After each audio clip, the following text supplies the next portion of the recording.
नमस्कार. कधी विचार केलाय की आपल्या आयुष्यातली एखादी अगदी छोटीशी सद्गुणी गोष्ट किती मोठे बदल घडवू शकते? किंवा याच्या उलट एखादी क्षुल्लकशी इच्छा आपल्याला कुठेच्या कुठे घेऊन जाऊ शकते? आज आपण एका प्राचीन बौद्ध कथेमधून याच प्रश्नांची उत्तरं शोधणार आहोत. ही गोष्ट आहे अर्ध पैशाच्या राजाची. एक अशी कथा जी आपल्याला इच्छा, सद्गुण आणि शहाणपणाबद्दल खूप काही शिकवून जाते. सुरुवात याच प्रश्नापासून करूया. सद्गुणाचा एक छोटंसं कृत्य खरंच प्रचंड मोठं फळ देऊ शकतं का? अहो, याच एका प्रश्नाचं उत्तराभोवती ही सगळी गोष्ट फिरते. आणि ही गोष्ट सुरू होते एका गरीब कामगारापासून आणि संपते एका विशाल साम्राज्यावर. तर ह्या कथेचा नायक आहे राजा उदयन. तसा तो एक यशस्वी राजा होता, पण त्याच्याबद्दल ना एक गोष्ट सगळ्यांनाच जरा कोड्यात टाकायची. तो नेहमी गूढ आनंदी गाणं गुणगुणत असायचा.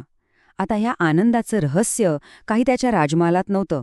ते लपलं होतं त्याच्या मागच्या जन्माच्या आठवणींमध्ये. तर झालं असं होतं की मागच्या जन्मी हा राजा नव्हता, तर एक सामान्य मजूर होता. एका पवित्र दिवशी त्याने फक्त अर्धा दिवस उपवास करायचं ठरवलं.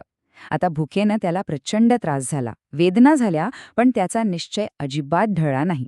आणि बौद्ध तत्वज्ञानानुसार त्याच्या या छोट्याशा पण प्रामाणिक सद्गुणाचं फळ म्हणजे कर्मफळ म्हणा, असं मिळालं की मृत्यूनंतर त्याचा जन्म थेट राजा उदयन म्हणून झाला. आता राजा उदयनच्या आयुष्यात एक अशी व्यक्ती येते जी त्याला इच्छेबद्दल, डिझायरबद्दल एक असा धडा शिकवणार होती ज्याची त्याने कल्पनाही केली नसेल. जरा विचार करा, वाळवंटात जमीन अगदी निखाऱ्यांसारखी तापलेली आहे आणि अशा परिस्थितीत राजा उदयनला एक माणूस दिसतो जो चक्क आनंदाने गाणे गात चाललाय. राजाला तर आश्चर्याचा धक्काच बसतो. तो त्याला थांबवून विचारतो, अरे बाबा, ही जमीन इतकी तापलीये, तुला ह्याचा त्रास होत नाहीये का? आणि हीच ती भेट होती जी राजाचं आयुष्य बदलणार होती. आणि त्या माणसाचं ध्येय काय होतं माहितीये? तब्बल 12 लीग्सचं जीवघेणा प्रवास. कशासाठी?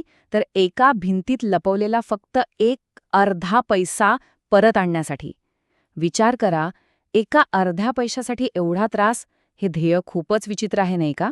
राजाला तर हे ऐकून कळेना की हसावं की रडावं. तो म्हणाला, अरे तू अर्धा पैसा मीच देतो तुला, तुझा त्रास तरी वाचेल. पण खरी गंमत तर पुढेच होती. आणि मग राजानं आपली ऑफर वाढवायला सुरुवात केली. आधी 1 पैसा, मग 1000, लाख, अगदी 100 कोटी आणि अमाप संपत्ती देऊ केली. पण त्या माणसाचं उत्तर एकच होतं, महाराज, तुमची संपत्ती मी घेतो, पण माझा तो मूळ अर्धा पैसा सुद्धा मी आणणारच. विचार करा, एका छोट्याशा इच्छेची ओढ किती प्रबळ असू शकते. शेवटी राजाने त्याला चक्क आपल्या अर्ध्या राज्याची ऑफर दिली. आणि ती ऑफर त्या माणसाने स्वीकारली आणि तेव्हापासूनच तो अर्ध पैशाचा राजा म्हणून ओळखला जाऊ लागला. इथून कथेचा पुढचा टप्पा सुरू होतो. आता अर्ध पैशाच्या राजाचा प्रवास आधी अंधाराकडे जातो आणि मग ज्ञानाच्या प्रकाशाकडे वळतो. पण बघा, सत्तेचा मोह वाईट असतो. एकदा राजा उदयन त्याच्या मांडीवर झोपलेला असताना याच्या मनात एक भयानक विचार चमकून जातो. याला मारून टाकतो आणि मीच संपूर्ण राज्याचा राजा बनतो. पण त्याच क्षणी त्याचा विवेक त्याला खडबडून जागा करतो. ज्याने तुला सर्वस्व दिलं त्याचा घात करणं हे महापाप आहे. आणि त्याच क्षणी त्याला ज्ञानाचा साक्षात्कार होतो. तो स्वतःशीच म्हणतो, हे इच्छे, मी तुझं मूळ ओळखलंय. तू बाहेर कुठेही नाहीस, तू माझ्याच मनात आहेस. आता मी तुझ्या मागे धावणं सोडून देईन आणि तू आपोआपच मरून जाशील. हा खरंच एक खूप मोठा विचार आहे, नाही का? की आपल्या इच्छा वस्तूंमध्ये किंवा परिस्थितीत नसतात, त्या आपल्याच मनात जन्म घेतात. आणि या एका साक्षात्काराने त्याचं आयुष्य अक्षरशः बदलून गेलं. त्यानं राज्याचा त्याग केला आणि इच्छेच्या मुळाशी जाण्यासाठी थेट हिमालयाचा रस्ता धरला, तपस्वी बनून. पण थांबा, ही गोष्ट इथेच संपत नाही. आता आपण बघणार आहोत की ह्या 2 राजांच्या कहाणीने एका तिसऱ्या अगदी सामान्य माणसाला कशी प्रेरणा दिली. ही जणू ज्ञानाची एक साखळीच आहे. तर राजाचा एक नावी होता. नाव त्याचं गंगामल्ल.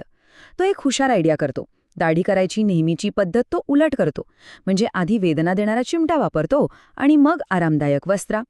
या उलट क्रमानं राजाला इतका आराम वाटतो की तो खुश होऊन गंगामल्लाला म्हणतो, माग, काय वरदान हवं ते माग. आता गंमत बघा, गंगामल काही सोनं, संपत्ती किंवा मोठं पद मागत नाही. तो काहीतरी खरंच अमूल्य मागतो. राजाच्या त्या गूढ आनंदी गाण्यामागचं रहस्य. राजाला जरा अवघडल्यासारखं होतं. आपला गरीब भूतकाळ सांगायला संकोच वाटतो, पण तो दिलेल्या शब्दाला जागतो आणि त्याला सुरुवातीपासून शेवटपर्यंत सगळी गोष्ट सांगतो. आणि इथे आपल्याला या कथेचा रिपल इफेक्ट दिसतो. बघा, एका कामगाराच्या उपवासानं एका राजाला जन्म दिला. त्या राजाच्या कथेनं दुसऱ्या राजाला त्याग करायला शिकवलं. आणि आता त्या संपूर्ण कथेने एका सामान्य न्हाव्याला ज्ञानाच्या मार्गावर चालण्याची प्रेरणा दिली. एका कृतीतून दुसरी, दुसरीतून तिसरी ही साखळी बघितली का? त्या कथेनं प्रेरित होऊन तो न्हावी गंगामल्ल सुद्धा संसाराचा त्याग करतो आणि तो प्रत्येक बुद्ध बनतो. म्हणजे असा ज्ञानी जो कुणाच्या मदतीशिवाय स्वतःच्या प्रयत्नांनी ज्ञान मिळवतो. तो सर्वोच्च आध्यात्मिक स्थिती गाठतो. आता आपण या कथेच्या अगदी समारोपाकडे आलो आहोत, जिथे ज्ञानी झालेला गंगामल्ल परत येतो आणि या कथेचा अंतिम आणि सगळ्यात महत्त्वाचा धडा आपल्या समोर येतो. तर काही काळानंतर ज्ञानी झालेला गंगामल्ल परत येतो आणि थेट राजाला त्याच्या कुलनावाने ब्रह्मदत्त म्हणून हाक मारतो. आता त्या काळासाठी हे म्हणजे खूप मोठा अपमान होता. राजमाता तर संतापतेच. तिच्या मते एका सामान्य न्हाव्यानं राजाचा असा एकेरी उल्लेख करणं हे म्हणजे पापच होतं. पण राजा आपल्या आईला थांबवतो आणि तो जे सांगतो तेच या कथेचा सार आहे. तो म्हणतो, आई, त्याचा तिरस्कार करू नकोस. त्यानं दुःखाचा सागर पार केला आहे. राजा अगदी स्पष्ट करतो की खरी श्रेष्ठता जन्मानं किंवा जातीनं ठरत नाही, ती ठरते ज्ञानानं आणि सद्गुणी आचरणानं. थोडक्यात काय, तर ही कथा कर्माच्या सिद्धांताला अगदी सोप्या शब्दात आपल्यासमोर मांडते.